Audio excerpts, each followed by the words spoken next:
بسم اللہ الرحمن الرحیم۔ نپولین اور قرآن۔ نپولین فرانس کے مشہور بادشاہ ایک مرتبہ اسلام اور مسلمانوں کے بارے میں سوچ رہے تھے کہ کس طرح مسلمانوں پر مسلط ہو جائیں اور کیسے ان اسلامی ممالک کو اپنے تسلط میں لے آئیں۔ انہوں نے اپنے وزیروں سے مشورہ کیا اور پوچھا، اس وقت مسلمانوں کا مرکز کہاں ہے؟ کسی نے انہیں مصر کا تعارف کرا دیا۔ نپولین نے مصر کی طرف حرکت کیا۔ جب وہ مصر پہنچا تو مصر کی مشہور لائبریری کا رخ کیا۔ اپنے مترجم سے کہا، اس لائبریری سے سب سے اہم کتاب کو لے آؤ اور اس کا ایک صفحہ پڑھ کر مجھے سناؤ۔ مترجم نے لائبریری سے قرآن مجید کا انتخاب کیا۔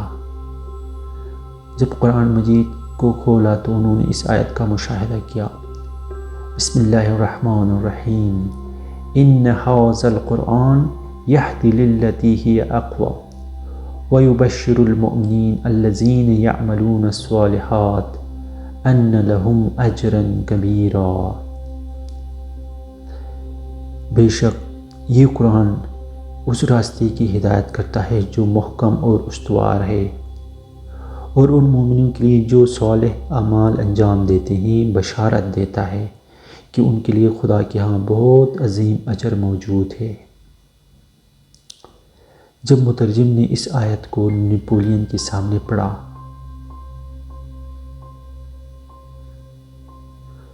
اور وہ دونوں لائبریری سے باہر آنے لگے، نپولین رات بھر اس آیت کے بارے میں سوچتا رہا۔ صبح جب بیدار ہوا تو دوبارہ لائبریری کا رخ کیا۔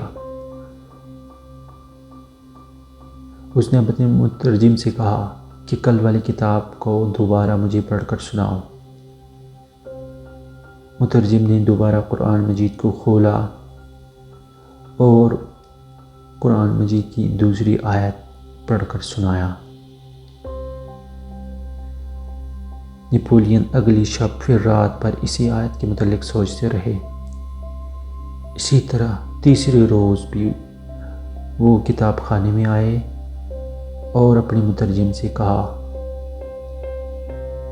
کہ قرآن مجید کی کوئی آیت پڑھ کر سنا دے۔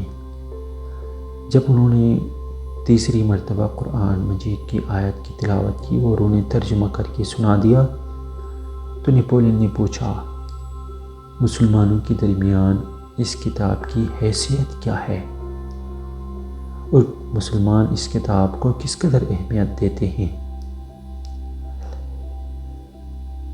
مترجم نے جواب دیا، مسلمانوں کا اعتقاد ہے کہ قرآن مجید ایک آسمانی کتاب ہے اور یہ کتاب ان کے پیغمبر پر خدا نے نازل کیا ہے۔ اس کتاب کی تمام باتیں اللہ تعالیٰ کی ہیں۔ نپولین نے کہا، جو کچھ میں نے اس کتاب سے سمجھا ہے وہ یہ ہے کہ اگر مسلمان اس کتاب پر عمل کریں اور اس پر دل و جان سے اعتقاد رکھیں تو زندگی میں کبھی ذلت کا منہ نہیں دیکھیں گے۔